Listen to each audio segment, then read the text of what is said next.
네, 안녕하세요, 여러분. 갑자기, 그, 태풍 마이삭의 영향으로 원격 수업을 하게 됐는데요.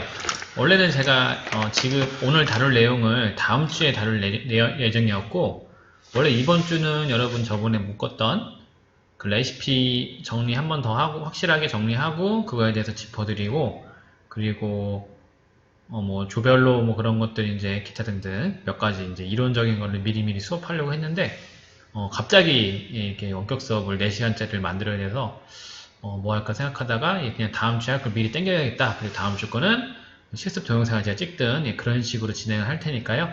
그렇게 알아주시면 되겠습니다. 제가 지금 모니터를 2개 놓고 보니까 왔다 갔다 할 거예요.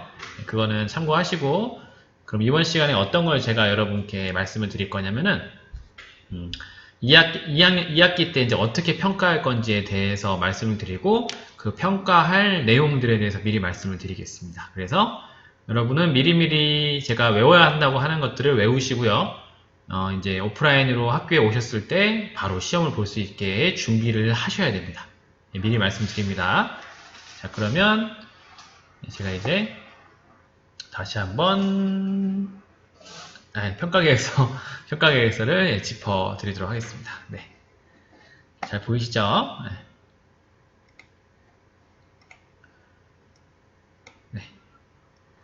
평가계획서 위에 부분은 다 괜찮고요. 밑에 부분에서 여러분이 기억해야 되실 거는 요겁니다. 평가에 참여한 학생들에 대해서는 세부평가 기준에 의하여 기본 점수를 부여하는 걸 원칙으로 한다.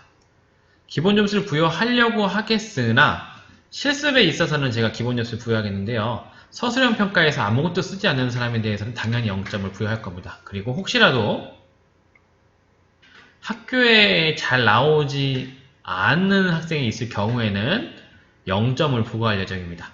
열심히 학교 나온 학생들하고 안 나온 학생들은 차별을 둬야겠죠?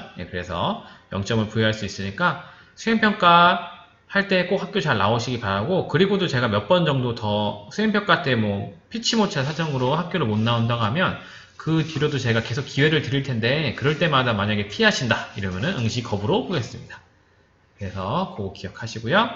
자, 그럼 2학기 때 평가를 어떻게 할 거냐, 그거에 대해서 말씀드릴게요. 자, 1학기 때 같은 경우는 여러분이 빵류 제품의 구매 관리라는 학습 모듈 하나가 있었어요. 그래서 그거에 대해서 배우느라고 여러분께 뭐 재고 관리하고요, 검수하고, 원가 계산하고 뭐 그런 걸 했었죠.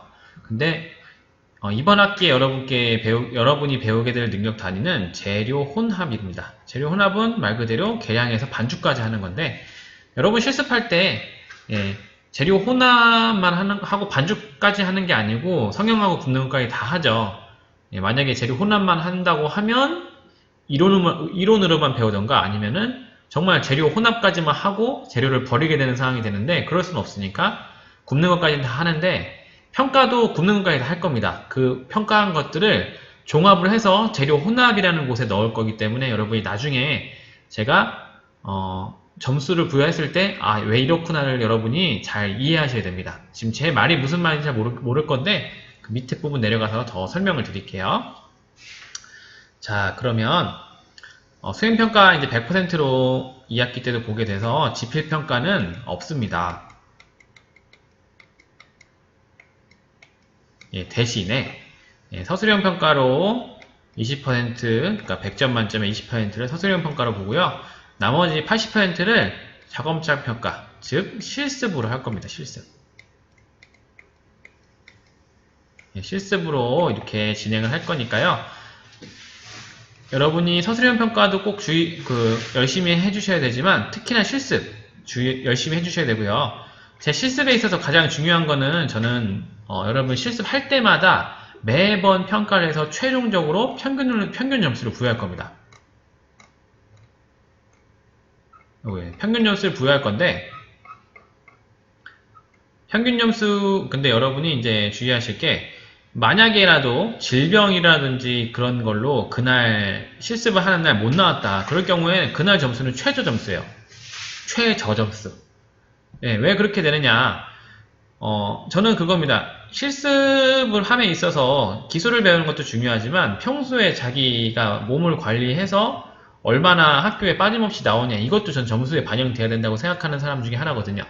그래서 몸 관리를 잘해서 꼬박꼬박 실습에만 참여해도 점수는 꽤 받을 겁니다. 하지만 여러분이 몸 관리를 잘못해서 학교에 못 나오는 상황이 발생한다. 만약에 코로나19 이런 거에 있어서는 전혀 점수에 영향을 끼치진 않습니다. 하지만 뭐 그냥 갑자기 아프다든지 아니면 뭐 무단으로 안 나왔다든지 지각한다든지 이런 것들 다 점수에 반영할 거니까 꼬박꼬박 학교에만 잘 나오시고 복장만 잘 갖추셔도 웬만한 점수는 다 받아간다는 거 미리 말씀드릴 테니까요. 그 점을 꼭 기억하시기 바랍니다. 아시겠죠? 자, 그래서 다시 말씀드리지만 수행평가 100%로 진행이 되고 그 재료 계량하기 서술형 평가 20% 그리고 작업장 평가 80% 실습 이렇게 진행된다는 거 알고 계시면 되겠습니다.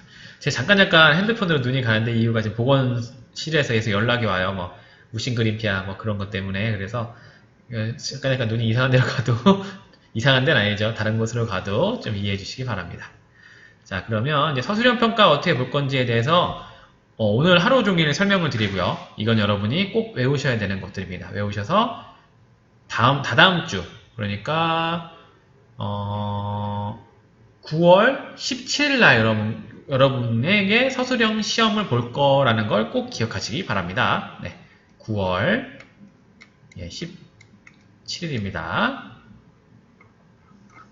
자, 그럼 세부평가 기준을 보겠습니다. 자, 20% 그러니까 이걸 100점 맞으시면 여러분 학기 말 점수에서 20점이 부여가 되는 거예요. 아까 20%가 나오니까. 그래서 이렇게 네 가지에 대해서 제가 여러분께 수행평가를 볼 건데요. 서술형 평가에 대해서만 네 가지입니다. 네 가지. 첫 번째, 배합표를 베이커스 퍼센트로 전환할 수 있다.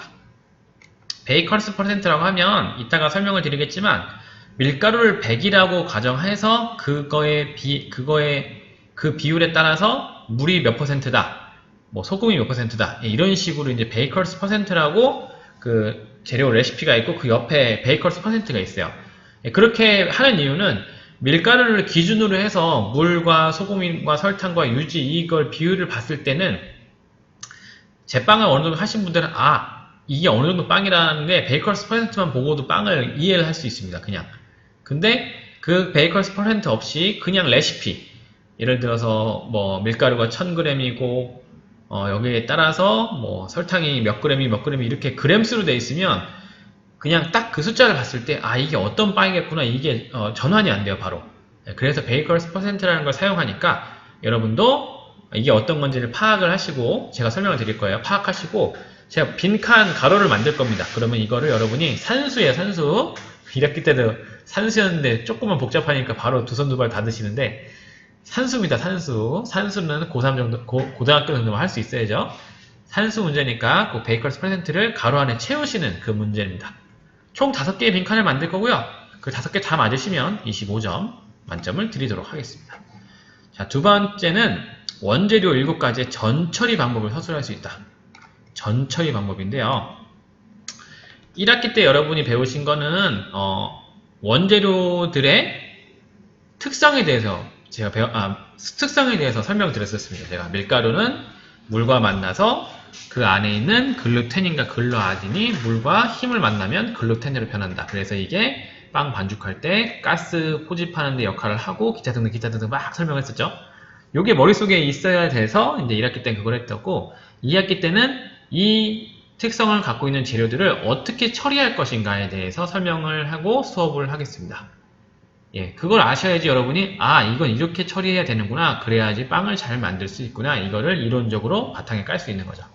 그래서 요 원재료 7가지 특성 요거 알아두셔야 되고요. 세 번째, 반죽의 작업 공정 6가지를 나열하고 설명할 수 있다. 이건 여러분이 이제 제빵을 할 때 가장 기본적인 겁니다. 반죽을 할 때는 총 6단계로 구분이 돼요. 이게 전환이 되니까 이상하네요.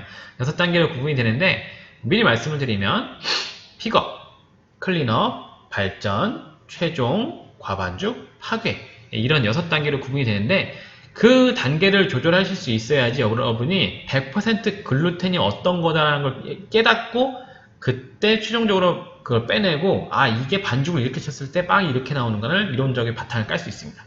그래서 반죽의 6가지 공정을 나열하고 설명하는 것 이것도 서술형 평가에 넣었고요. 그리고 마지막으로 스트레이트법 공정의 11가지를 나열하고 설명할 수 있다. 이것도 제가 이제 수업을 하게 되는데 자, 스트레이트법 공정은 여러분이 이제 학교에서 실습 수업을 하시면 거의 100% 기능사 메뉴로 실습을 하고요. 그게 이게 딱 짜여져 있으니까요. 거의 기능사 메뉴로 100% 실습을 하고 죄송합니다. 잠깐 끊고 갈게요. 지금 뭐가 왔네요. 네, 이어서 가겠습니다. 학교에 지금 이제 3학년 학생들이 9월 23일부터 그 대학 가는 학생들 수시 1차거든요. 그래가지고 대학교에서 홍보를 많이 와서 갑자기 홍보가 와서 잠깐 끊었습니다. 죄송해요. 자, 스트레이트법 11가지의 공정이 있습니다. 11가지 공정은 뭐냐 미리 말씀을 드리면 이건 여러분이 제빵을 수업을 계속 하시면 저절로 외울 수밖에 없어요. 계속 똑같은 공정을 반복할 거니까요. 그래서 미리 말씀을 드립니다. 자, 보세요. 계량하고 나서 반죽하고 나면 1차 발효, 1차 발효하고 나면 분할, 둥글리기, 중간 발효, 성형, 그 다음에 팬닝은 늘 때도 있고 안 늘 때도 있어요. 이거 좀 애매합니다. 팬닝, 그 다음에 2차 발효, 굽기, 팬닝 빠졌네요. 냉각, 포장 이렇게 되는데 이렇게 하면 12가지죠. 팬닝은 빼서 다시 처음부터 계량, 반죽, 그 다음에 1차 발효, 분할, 둥글리기, 중간 발효, 성형, 2차 발효, 굽기, 냉각, 포장 이렇게 됩니다. 여기까지가 스트레이트법 제빵 공정의 11가지가 되겠고요. 이걸 나열하고 설명할 수 있어야 되는데 설명은 간단합니다. 그거는 제가 이제 수업할 때 말씀드릴 거니까요. 그거에 대해서 여러분이 쓸 수 있으시면 됩니다. 근데 이제 수업했을 때 이게 참 애매한 건데 뭐라고 할까? 제과든 제빵이든 최종적으로 제품을 만든 거에서 끝나는 게 아니고 이걸 냉각시켜서 포장해야지 완전하게 끝난 거고 그래야지 소비자한테 갈 수 있는데 예전에 제가 처음에 이 학교 왔을 때 그때 당시 학생들이 좀 배웠을 게 좀 부족하게 배운 느낌이 났던 게 다들 빵을 만들던 과자를 만들던 뭐 1시간이고 2시간이고 그냥 바깥에 계속 두는 거예요. 완전 말라 비틀어지게. 그래갖고 이게 참 이 공정의 마지막을 참 제대로 못해서 결국은 제품을 정말 제품을 고생해서 만든 제품의 질을 확 떨어뜨리는구나 이걸 느꼈었거든요. 여러분은 늘 그 기억을 하시기 바랍니다. 앞으로 실습하면서 마지막 제품의 최종 단계는 포장이다. 포장까지 끝나야지 완전히 완성된 거다. 그걸 꼭 기억하시기 바랍니다. 자, 이렇게 말씀드리고 그 다음에 실습은 어떻게 할 거냐. 실습은 그냥 똑같아요. 여러분이 복장 잘 갖춰 오시면 제가 시범 보이고 시범에 따라서 실습하시고 그거에 따라서 복장, 과정, 그리고 결과물, 그 제품 나온 거, 그리고 마지막에 레시피 정리. 이렇게까지 4가지로 해서 제가 평가를 할 건데, 그 4가지를 아래와 같이 이렇게 해서 넣을 거예요. 그러니까, 계량은 이렇게, 반죽 온도 조절이라고 하면은, 반죽 온도는 그 반죽 여러분이 만드는 과정을 이걸 넣을 거고요, 과정. 그리고 스트레이트법 혼납할 수 있다. 이건 어차피 여기가 둘 다 과정이긴 하지만, 여러분 결과물도 이제 평가를 해야 되기 때문에 결과물에 대한 점수를 이쪽에 넣겠습니다. 스트레이트법 혼합할 수 있다. 그리고 마지막에 레시피 정리하시는 거 정리하시는 거를 여기다가 점수를 넣겠습니다. 이렇게 써있긴 하지만 점수는 실습한 것을 넣는다. 이걸 기억하시면 되고 레시피는 되게 중요해요. 이걸 복습하는 게 되게 중요한 게 뭐라 그럴까 여러분이 유튜브를 보는 거랑 똑같다고 느끼시면 돼요. 제가 만드는 걸 여러분 보시면 저 정도 되게 쉬워 보이는데 그래요. 근데 여러분이 만드시면 잘 안 돼요. 안 되는데 잘 되는 사람도 있습니다. 근데 대부분 안 되는데 이거 안 됐을 때 이게 왜 안 되지 하면서 고민하고 기록하시면 이게 자기 머릿속에 남아서 나중에는 더 좋은 제품을 만들 수 있어요. 근데 안타깝게도 대부분의 학생들은 한번 만들면 끝이에요. 머릿속에서도 끝, 아무것도 그냥 끝. 늘 청소하고 뭐 그런 것만 끝나면 다 끝나요. 그러면 나중에 이것을 만들어 딱 던졌을 때 아무것도 못해요. 이미 배웠는데. 예, 그런 거를 좀 방지하고자 레시피를 꼭 정리하는 거니까 레시피 정리 꼭 하시기 바랍니다. 아시겠죠? 자, 그러면 이렇게 해서 평가계획서에 대한 설명은 끝나고요. 이제 이어서 서술형 평가에 대한 것을 짚어드리도록 하겠습니다. 예, 그렇게 해서 수업을 진행할게요. 1교시 끝. 네.